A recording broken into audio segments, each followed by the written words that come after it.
So, this is me on the internet, heapwolf everywhere. Let's not spend a lot of time with that. Okay, so let's see. I think I spoke at the first JS conf in the States, and then a bunch of Node confs, and I did a bunch of Node stuff, and worked on NPM, and I did a lot of front end. I spoke about front end more than I haven't for a long time, but basically, really frequently I have a job that needs to be done. And a lot of the experiences that I've had over the years with frameworks have led me to this talk. And especially as a founder with a job to do, something that I really need to get done, and your own money or your money is on the line. So I learned a lot from frameworks. They made my life easier, especially in the early web where compatibility was a real problem. And I learned the most from exploring how they worked. Code reading jQuery, I realized that there's things that are more high profile than jQuery at this point, but this is an incredible thing to read, code read, at a very, all the way through it, to really learn about how the browser APIs work. No matter how popular your framework is, it is going to go out of style. I mean, look at things like really popular, really incredibly popular things like MooTools, Prototype, YUI, Dojo. They're all, some people in here probably have never heard of these things. Okay, so when we're talking about writing your own framework, we should probably define what that is. So a framework is not a pattern. A pattern is a well-known approach to solving a common problem. Like event delegation, having one listener instead of a lot of listeners. A module is a composable unit of code, right? Everybody in here loves modules. They help to compose functionality. A library, maybe like the crypto module in Node, essentially gives you access to the underlying library. And so a framework is really a collection of capabilities and very strong opinions, doctrines about how to do things. React, for example. I'm going to pick on React a little bit. So people will often say, if you're going to try to write your own framework, they'll say, no, that's a bad idea.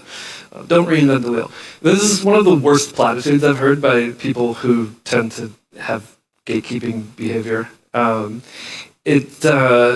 You may not write the next popular framework, but if you make an attempt, you're going to learn a ton about the underlying APIs in the browser, and why not?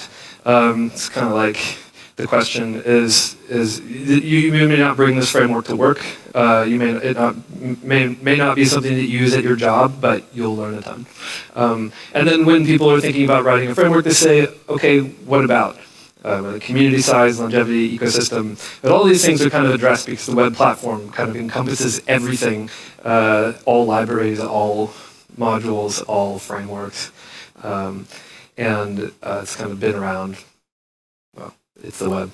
Then there's some more contentious stuff like safety. A lot of people feel that the framework that they've picked, whether it's React or Angular or whatever, it's going to prevent them from making bad decisions. And it's going to be this sort of safety harness. And a lot of the time it's not. And if you, like me, have used every single framework and loved them and hated them, you've probably seen people do some pretty insane things. As we know that all programming tools and all libraries and everything can usually be misused in some significant way. And the thing that I saw earlier, somebody did a talk about how they mentioned the virtual DOM. I got some fighting words. The virtual DOM, it's basically a mem, and it objectively really doesn't improve much. And I think Patrick Walton from Mozilla, who works on Servo, which is a Rust implementation of a browser, he's got some quite a bit to say about it, but this boils down to basically the incremental approach being generally superior to a generalized solution. And so we're going to talk about incremental update a little bit. But really what that boils down to, all of this kind of is this trifecta of good, fast, cheap. right? So with generalizations is basically what you're getting with a framework, is this idea that we'll try to take everybody's problem and address it. We try to take the broadest set of problems and create a solution for it. And when you do that, you end up getting closer to the center of this trifecta, which is essentially ineffective or untenable in some cases. And then a couple of more things to throw in here to think about is just that, like a thing like React, which is optimized for people making bad decisions, is that the right fit for your problem? Maybe, maybe not. And then also, especially completeness, I find that a lot of the time people feel like you couldn't possibly create your own framework because, well, what about build tools and what about all these things that you need? And the idea that you need all these things, these are sort of answers to problems that your framework created in the first place. On the native web, like really, hopefully the direction that we're going is to where some of these things can disappear and don't need to exist. So whenever I kind of sit down and start looking at these frameworks, I'm like, well, I don't need that. This doesn't address my problem, and this isn't very meaningful to the actual thing that I'm trying to accomplish, my end goal. So that's kind of how I feel usually when I'm looking at all the cool bells and whistles that your framework is trying to present to me. So I ended up with kind of this sort of demo thing that I did, which is like, okay, well, look, we could reproduce all the functionality of React, like in maybe a couple hundred lines of code. And then I was kind of like, well, I don't really care about doing that. There's a lot of things that I don't really care for that I don't really want to try to create parity of another existing thing. Really what I want to do is I just want the things that the web provides for me, and I want to kind of like sew that up into something that I can use. And so I think everybody should do this because it really gets you in touch with the underlying APIs in the browser and what the web platform actually is. So for me, my answer to that was a thing that was one file, 250 lines of code, 0 build tools, 0 dependencies. Perceptively fast, meaning it can be just as fast for the user in perception as any other framework. It should be audit friendly. I should be able to read the code very easily. Some of the people who are using it, for instance, NASA, Department of Justice, a slew of fairly large organizations, I want it to be composition-oriented, I want it to be stable, I want it to be CSP safe, because CSPs are super important. So, let's talk about the code. What does something like this look like? Well, web components are awesome, because there's a bunch of things that you get for free. Also, the web has intended there to be this concept of composition and components, and also of encapsulation, something we've been talking about for a long time. So we get the HTML element, and we can extend it with a class. Some people who use React might say, oh, classes. Well, React still uses classes quite heavily. There's the render function, but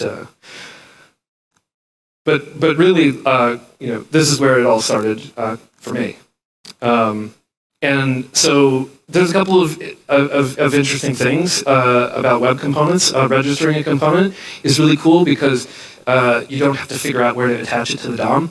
You can actually just create a web component, and then you can just start using it in your HTML. And so I wanted just something a little simpler to do this. I wanted to essentially just pass it a class or a function and have it just kind of figure out what to do from there. So I created this add function on my class.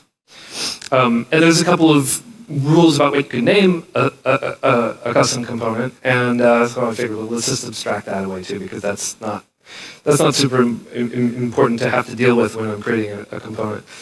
So just parse the name off of either the class or the function. Use that. Okay, so this makes it really easy to create a component and then add it and then start using it. And components are great. There's a lot of stuff that you get for free using components, web components. And web components on their own, kind of like this is pretty useless. So when the browser comes across this tag and instantiates this class, I actually want it to do something interesting. And so that's where these lifecycle methods, which you've probably heard of. Most frameworks have some concept of this.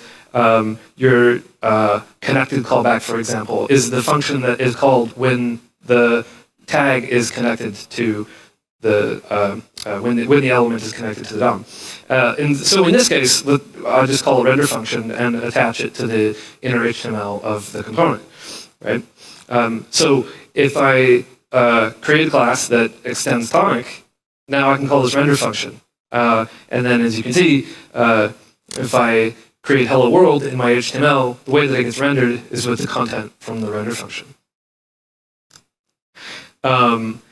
So already I've got something really useful, which is composition. Okay, so I can create another component, and then I can start calling my components from inside that component.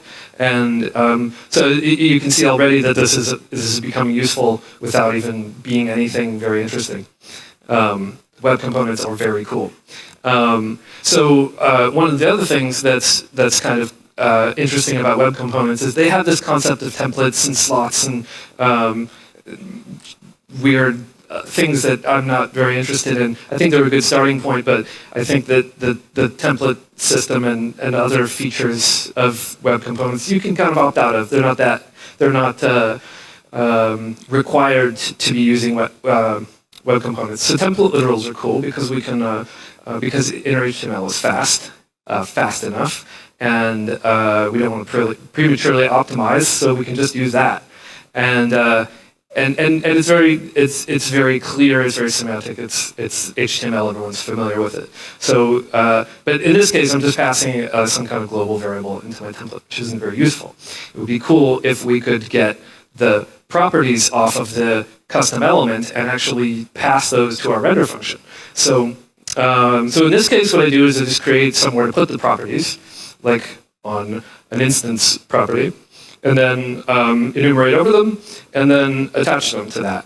And then when I call my render function, I pass that object in, and then I get something like this, which is very cool. I can call this render function, I get the properties, then I can put that into my HTML. Now I've got some. Now I've got something a little bit more useful. It's still not very useful. There's some utility going on. But what I would really like to do is be able to pass complex objects through HTML. This isn't something that HTML handles well. HTML knows how to handle strings, which is a little bit unfortunate. So there's actually a really simple workaround for this.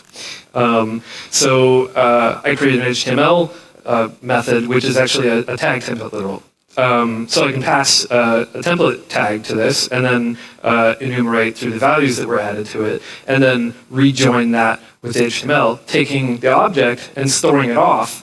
And this is a pretty reasonable solution to this. The property function, it just essentially creates an object where I can store the data, and then when I'm ready, I can unroll it again when the connected callback method gets called. So there's a bunch of really interesting things that you can do with custom elements, including kind of having some notion of where data is kept and keeping it from keeping it so that you can include it and pass it as variables or pass essentially non-primitives. And then with the disconnected callback, it's kind of like a destructor, I can remove the data, I can kind of clean up. So then I get something like this, which is still pretty simple.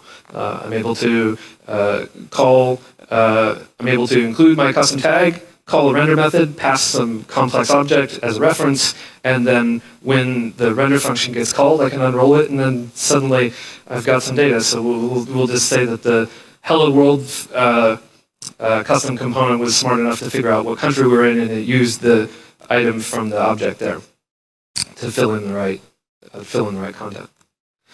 And then I had this idea that, well, I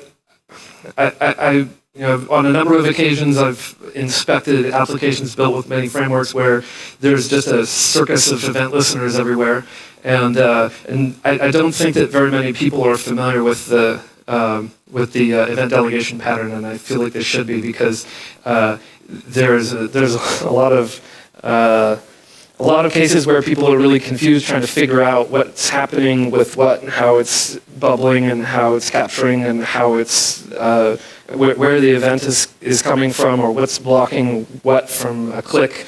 Event delegation is amazing. If you're not familiar with it, you should look it up. But essentially that's what I'm doing here. So in the constructor, I just decided, okay, well, I'll just collect the property names off of the all the way up the prototype chain, and then attach a listener to it. If, say, for example, you create a click method on your class, then boom, you can handle the event. And in this case, yeah, this is just some code that's traversing up the prototype chain to get the properties. And so in this case, now I have a custom component which has the ability to observe behavior, and it's able to react to that, whether it's doesn't matter how far in the composition that it is, it's able to detect clicks and changes and pretty much all the DOM events.